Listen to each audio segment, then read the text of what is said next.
PT HM Sampurna Tbk resmi mengumumkan pembagian dividen tunai senilai Rp6,54 triliun dari saldo laba tahun buku 2025.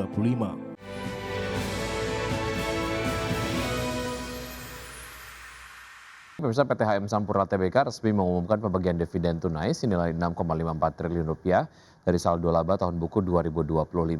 Dengan jumlah tersebut, pemegang saham akan mengantongi dividen tunai sebesar Rp56,3 per saham. PT HM Sampurna Tbk resmi mengumumkan pembagian dividen tunai senilai Rp6,54 triliun dari saldo laba tahun buku 2025. Keputusan ini telah mendapatkan persetujuan pemegang saham dalam rapat umum pemegang saham tahunan yang digelar Senin 18 Mei 2026. Dengan jumlah tersebut, pemegang saham akan mengantongi dividen tunai sebesar Rp56,3 per saham. Berdasarkan keterbukaan informasi di Bursa Efek Indonesia, manajemen menetapkan tanggal akhir periode perdagangan saham dengan hak dividen di pasar reguler dan negosiasi jatuh pada Selasa 26 Mei 2026. Kemudian pemegang saham yang berhak menerima dividen wajib tercatat dalam daftar pemegang saham perseroan pada Selasa 2 Juni 2026 pukul 16 waktu Indonesia Barat. Adapun proses pembayaran dividen tunai kepada pemegang saham akan dilaksanakan sepenuhnya pada Jumat 19 Juni 2026. Merujuk pada kinerja keuangan perseroan pembukaan laba bersih senilai Rp6,61 triliun sepanjang tahun buku 2025. Perolehan tersebut turun tipis 0,55% secara year on year dibandingkan dengan capaian 2024 yang sebesar Rp6,64 triliun. Penurunan laba bersih ini sejalan dengan kinerja pos pendapatan perseroan yang terkoreksi. Berdasarkan laporan keuangan yang telah diaudit, penjualan bersih terpangkas 4,84% year on year menjadi Rp112,17 triliun. Berbagai sumber untuk ID Action. Pemerintah menunjuk PT Danantara Sumber Daya Indonesia sebagai badan usaha milik negara yang akan mengambil alih peran utama dalam transaksi perdagangan ekspor komoditas strategis. Penerapan kebijakan ini bertujuan memperkuat pengawasan devisa hasil ekspor sekaligus menekan praktik trade misinvoicing maupun under invoicing. Pemerintah menunjuk PT Danantara Sumber Daya Indonesia sebagai badan usaha milik negara yang akan mengambil alih peran utama dalam transaksi perdagangan ekspor komoditas strategis. Langkah tersebut diambil sebagai bagian dari kebijakan baru tata kelola ekspor sumber daya alam.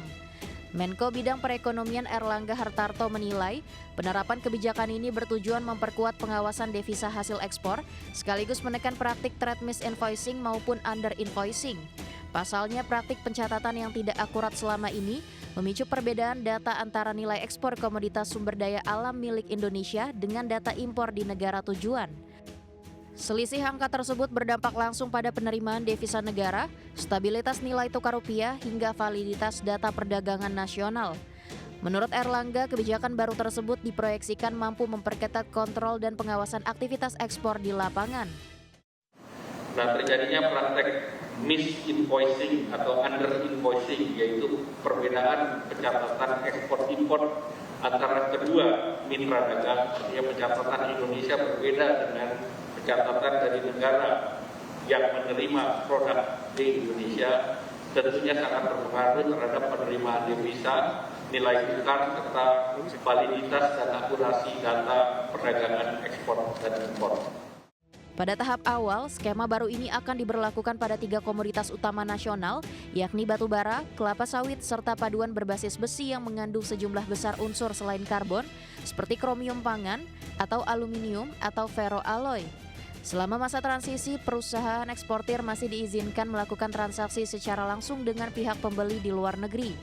Meski demikian, seluruh pengelolaan dokumen ekspor harus melalui PT Danantara Sumber Daya Indonesia. Jakarta, Tim Liputan IDX Channel. Pemirsa, Bank Indonesia mengumumkan hasil rapat Dewan Gubernur periode Mei 2026. Hasilnya, Bank Sentral memutuskan untuk menaikkan suku bunga acuan BI atau BI rate sebesar 50 basis poin ke level 5,25%. Gubernur Bank Indonesia Peri Warjio secara resmi mengumumkan menaikkan suku bunga acuan BI sebesar 50 basis poin atau BI rate naik ke level 5,25%. Tingkat suku bunga 5,25% ini sesuai dengan ekspektasi pasar. Menurut Perry, keputusan menaikkan suku bunga acuan ini sebagai langkah lanjutan untuk memperkuat nilai tukar rupiah.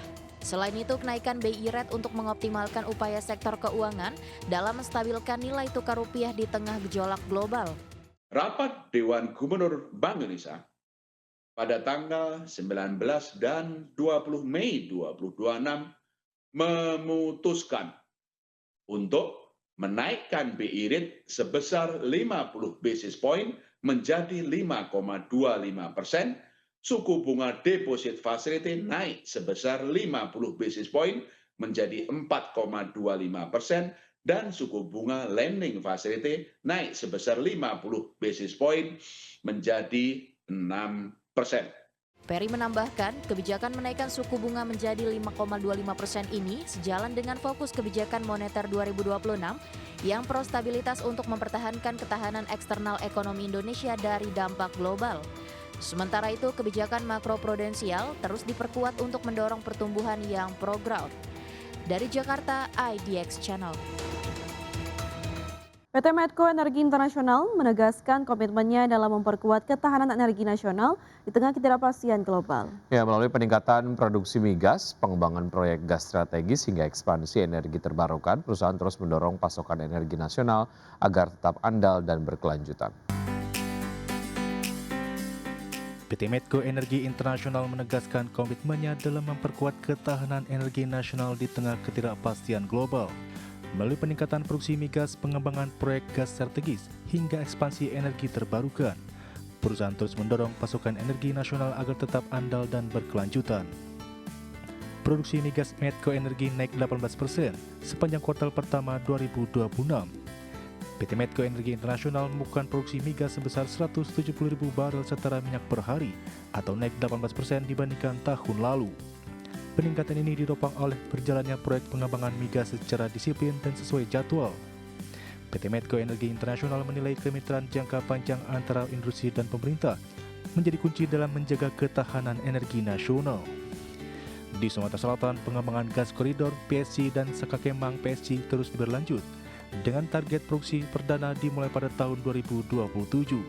Sementara itu, proyek Senoro Pas 2A di Sulawesi ditargetkan beroperasi penuh pertengahan tahun ini.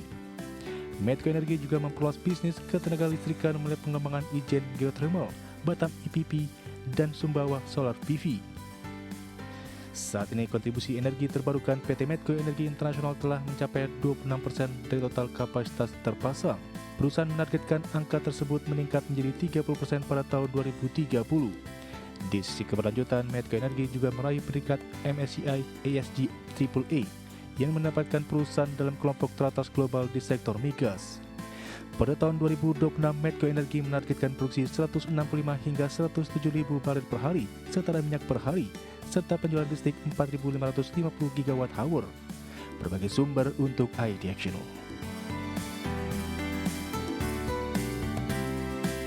Ya, PT Jantra Group Indonesia Tbk menetapkan susunan direksi baru dalam rapat umum pemegang saham luar biasa yang digelar pada hari Rabu 20 Mei 2026. Ya, selain perubahan pengurus, pemegang saham juga menyetujui penyesuaian klasifikasi baku lapangan usaha Indonesia sesuai Peraturan Badan Pusat Statistik Nomor 7 Tahun 2025. Dalam rapat umum pemegang saham tahunan, Direktur Utama PT Jantra Group Indonesia Tbk, Imam Sujono mengatakan bahwa tahun buku 2025 menjadi fase strategis bagi perseroan, terutama dalam penguatan operasional, pengelolaan keuangan hingga persiapan menuju penawaran umum perdana saham atau IPO.